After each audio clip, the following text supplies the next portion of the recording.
G'day everyone, just doing a bit of an update here.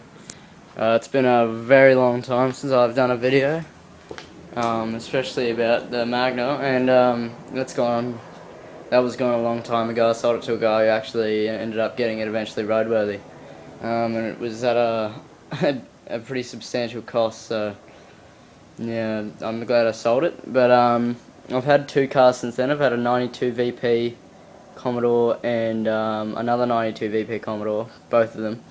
I've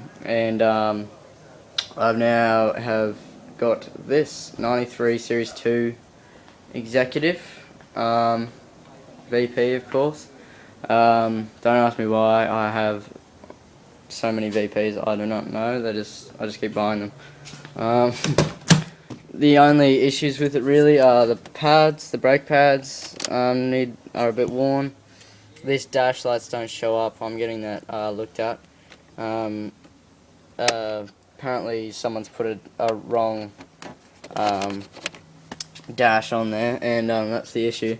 But yeah, it's got all new speakers all round, new head unit, all new fluids. I put these new seats in here.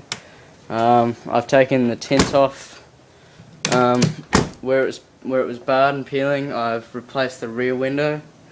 I've replaced all 4 tyres and spare. I have degreased the motor and just tidied up the car in general, and I've just done a whole heap of touch-ups, like resprayed this and just spent a bit of time doing different things with it. That's the motor that's in it now, the 3800 Buick, of course. They changed these out in the VS to the Ecotechs.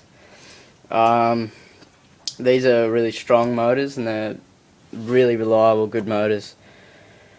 But this one here is, I'm thinking, not the head gasket. Inlet manifold gasket might be a bit worn maybe, or leaking, because it's not losing compression, but it doesn't run as well as you'd expect it to, and it spits a tiny bit of water out the exhaust. So it's either just a couple of bearings here and there, or it's the inlet manifold gasket and whatever. But anyway, so I put a new intake on it. What else have I done? Put a new alternator on it, new battery in it. All these new belts, new belt, new hoses, they're all good. Yes, the next things are leads and plugs. See how that goes with this motor. But yeah, if that doesn't go as well as I hope it does, we'll just replace the motor.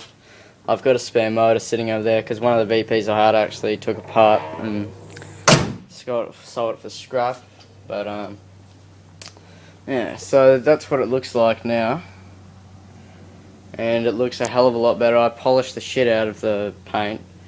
I even had to use cutting compound. It was so fucked, the amount of clear coat that was coming off, and dirt and just crap that was just on the paint. I don't know if you can see there, but a lot of the clear coat is obviously you can see this. The spoiler needs to be redone, and the rear bumper, you probably can't see that. Yeah, so it's a Series 2, runs well, drives straight at least. Yeah, I'm pretty happy with it. I paid $500 for it from a dealership in Northgate.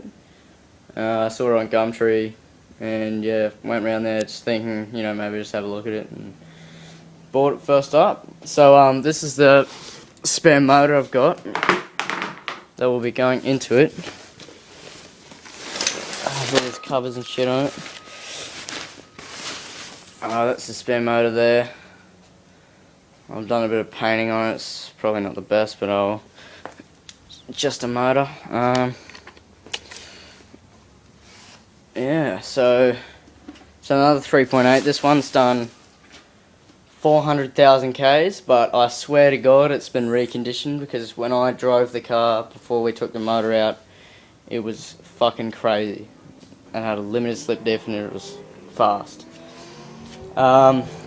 But this car here's got 160,000 Ks on it, so what I'm hoping is to combine the two of the best worlds, so I'm getting a good motor in a good car.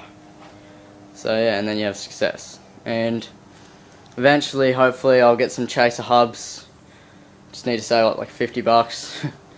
Limited slip diff, I want to lower the back a bit, because with VPs, they've got this flat arch over there.